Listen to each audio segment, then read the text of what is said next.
Assalamualaikum warahmatullahi wabarakatuh. Ya, jadi kita di sini merupakan kelompok berapa kita? Kelompok 6 yang mana kita di sini bakal membahas sekaligus mengulas kembali tentang pengamatan yang telah kita lakukan ke sekolah. Nah, sebelum itu kita ingin reminder dulu nih. Kemarin tuh kita ke sekolah apa sih? SLB CNB. Nah, untuk sekolah SLB-nya ini tuh nggak jauh banget sih dari sini, kayak sekitar 6-7 kiloan gitu. Nah, untuk sekolahnya itu terletak di Jalan Cipinang Raya. Untuk lokasi strategisnya tuh di belakang Mall Basura kalau nggak salah kemarin. Kita waktu itu dipertemukan dengan narahubung kita, yaitu Ibu siapa? Ibu Rini yang mana beliau menjadi narahubung sekaligus beliau adalah seorang kepala sekolah dari sekolah itu sendiri. Nah, Selanjutnya sebelum kita observasi tuh, jadi kita kan berlima nih ya. Kita tuh dibagi ke 2 kelas. Ada yang ke kelas tunarungu, terus juga ada yang ke kelas apa? Tunagrahita. Tunagrahita. Nah, sebelum itu kita mau ngejelasin dulu nih perbedaannya antara tunarungu dan tunagrahita. Jadi tunarungu itu adalah anak-anak yang memiliki kekurangan dalam indera pendengarannya mereka, sedangkan tunagrahita itu adalah anak-anak yang memiliki kekurangan pada Mental. Nah, ya, kemampuan mental mereka. Nah, Experience tuh pas di tunarungu itu gimana? Kalau dari gue sendiri ya, ketika di tunarungu itu kelasnya benar-benar seru, interaktif, dan anak-anaknya tuh ceria banget. Bahkan kita tuh diterima dengan baik. Mereka tuh kayak seneng banget gitu ada kita dilatin, diapresiasi.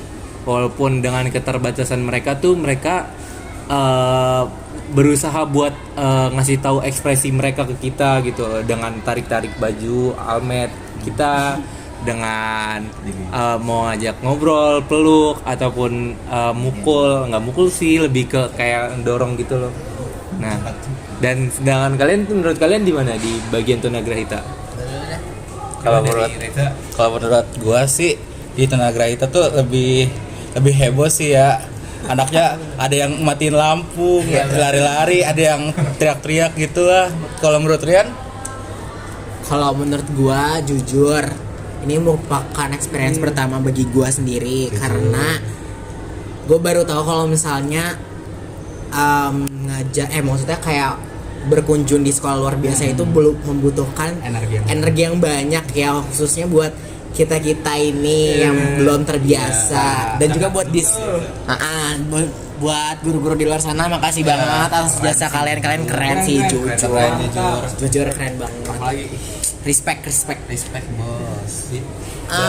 Pengalaman seru, terus habis itu di situ tuh gua kayak jadi bahan apa ya, kayak pokoknya ada salah satu murid, dia ini tuh selalu manggil gua gitu loh. Setiap kayak misalnya gua lagi mengobservasi, kayak lagi nyatet, terus tiba-tiba ada aja tuh satu anak ini tuh manggil terus, kayak mau diajak interaksi, cuman kan ya kalau misalnya gue diemin gak enak kan. Iya, jadi kayak ya gue ladenin aja apa yang dia mau gitu. Oh ya, kalau dari gue sendiri sih, kalau di kelas tunagrahita itu kayak chaos banget sih. Dari awal masuk tuh udah bener-bener udah capek banget ya. Udah gitu mungkin ya kalau sekelas itu kan masih kelas 1 SD. Jadi kayak tapi kayak itu dibilang masih bisa bisa disiplin lah gitu ya. Mungkin masih bisa nurut lah, nggak susah itu buat diatur. Iya. Mungkin dari gue itu aja sih pengalamannya. Menurut kalian metode pembelajaran yang digunakan pada sekolah itu apa sih? Metode pembelajarannya ya, sebenarnya sih itu sama aja kayak misal sekolah-sekolah reguler biasanya. Cuman kalau misalnya ini tuh harus bukan dikonsepin sih, cuman kayak harus lebih tepat untuk ngasih arahan ke anak-anaknya tuh. Khususnya kan anak SLB punya kekurangan atau yang bisa dibilang apa ya, yang khusus lah, khusus buat mereka, butuh perlakuan khusus ya, ke mereka gitu. Jadi kayak ada bedanya sedikit. Dan kalau dari kelas tunarungu sendiri, mereka tuh khususnya gurunya ini menggunakan metode ZPD, di mana anak-anaknya tuh dikelompokkan yang masih bisa diajarkan diajarin gurunya, terus juga ada juga yang bener-bener tuh anaknya tuh sulit untuk diajari gitu. Jadi biasanya tuh guru pendekatannya kayak diajarin pelan-pelan kayak gitu biasanya. Kalau yang gue lihat dari kelas tunarungu kayak gitu. Iya, jadi kalau khususnya kemarin tuh kayak dites gitu loh bahasa isyarat dari mereka gitu, bisa nggak gitu. Jadi gurunya ngetes satu-satu gitu anak-anak yang mungkin sekiranya udah umurnya lebih gede dibandingkan yang lainnya, kayak umur 6 atau 7 tahun gitu loh. Nah, jadi mereka tuh dites gitu bahasa isyaratnya gini, diajarin. Itu satu persatu dites gitu. Dan yang lainnya tuh kemarin fokusnya tuh lebih ke mewarnai, terus membuat kolase yang potong-potong yang origami itu. Nah, iya itu. Dan untuk cara mereka membimbingnya tuh bener-bener pelan-pelan, sabar, dan bener-bener keren banget sih menurut gua. Berarti di kelas tunarungu tuh ada yang kayak gitu kasusnya? Ada. Oh, Ada. nah kita juga ada Lebih satu ekspresif tapi gitu dia ada. TK ya. TK ya, masih TK. Jadi wajarin aja ya. 5 tahun. Dia kayak gitu juga sih. Ya sih, respect, soalnya setiap dia kayak tantrum gitu, itu kayak gurunya tuh selalu megang tangan habis itu kayak Dijagain. diginiin, Iya, habis itu kayak dijagain. dikunci Ya, gitu, dipepetin ke Iya, tembok. biar dia Nggak kemana-mana, Ya. stay di situ. Dan gue kan waktu itu sempet juga ya disuruh jagain. Tangan, ya. Iya, tuh gue dipegang-pegang, jujur kayak itu nggak apa-apa banget, gue ngerti. Kayak dia tuh Iya, nggak tahu. gitu, ngerti Iya. kan? Kayak dia tuh penasaran gitu. Dia Kalau masih autis sih. orang autis ya. Sama yang perlu di-highlight tuh kemarin kan di sana tuh mau dibuat acara gitu loh. Iya. Kalian lihat gak sih yang mereka buat mainin alat Mainin musik alat itu? jam, ya. Itu keren banget menurut gua. Iya. Bahkan gue sendiri tuh nggak bisa main alat musik tuh. Mereka dengan kekurangan mereka bisa main. Iya. Tapi dengan terus selesaikannya observasi ini memajukan keinginan kalian buat jadi tenaga pendidik gak? Jujur banget tuh gila-gila. Kalau Daniel sendiri nggak mau, tapi menurut gue sedikit mau karena seru. Pertama seru, mungkin seru. Iya sih, gue tergantung sih. Iya, Tergantung dengan tergantung sih Siapa yang gue ajar gitu. Iya. Peserta didik. tapi kan peserta didik kan banyak macamnya. Iya sih, Iya, ada yang tahu. Satu kelas kita ya kan orangnya beda semua. Jujur. Nah, jadi dengan terjadinya observasi dan selesainya observasi ini tuh kayak menambahkan nilai kita lebih menghargai guru gak sih? Iya, benar. Betul.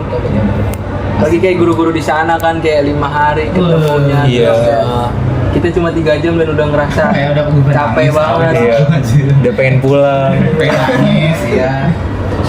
Untuk fasilitasnya sendiri, menurut gua sekolahnya itu dibilang maju secara fasilitas sih enggak, cuma tercukupi, sederhana dan tercukupi sih.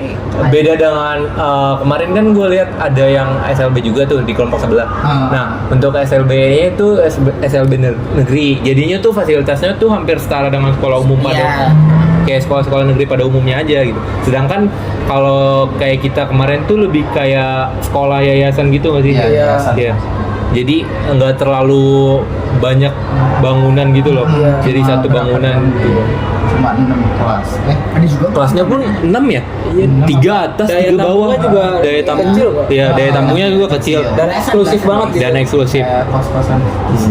Dan bahkan dari kepala sekolahnya sendiri bilang tuh setiap tahun ajarnya tuh mungkin nerima hanya 2, 3 ya kan? Nggak kayak Iya, nggak sekolah beda biasa dengan gitu. sekolah negeri atau sekolah pada umumnya aja Sekolah gitu negeri ya. kan langsung sabrek Iya. ngambil. Dan untuk dalam satu kelasnya itu nggak serta merta kelas 1 semua, enggak. iya, itu kelas Ada campuran. disebutnya tuh kalau nggak salah itu rombongan belajar. iya. Jadi Rombel. ya rombel. Dimana dari satu kelas itu tuh ada yang SD, bisa mungkin juga ada yang SMP, jadi digabung gitu loh. Ada TK juga. Iya, sesuai dengan kekurangannya mereka. Jadi pembahasannya tuh bisa tergolong atau terkategori gitu loh. Jadi gampang. Udah sih itu aja. Mungkin itu aja dari kita untuk kelompok 6. Yes. Podcast buat sederhana. podcast sederhana ini yang sangat konsep ini. Ini tanggal 9. Ya. Kurang lebihnya mohon maaf. Assalamualaikum, kita pamit. Bye guys.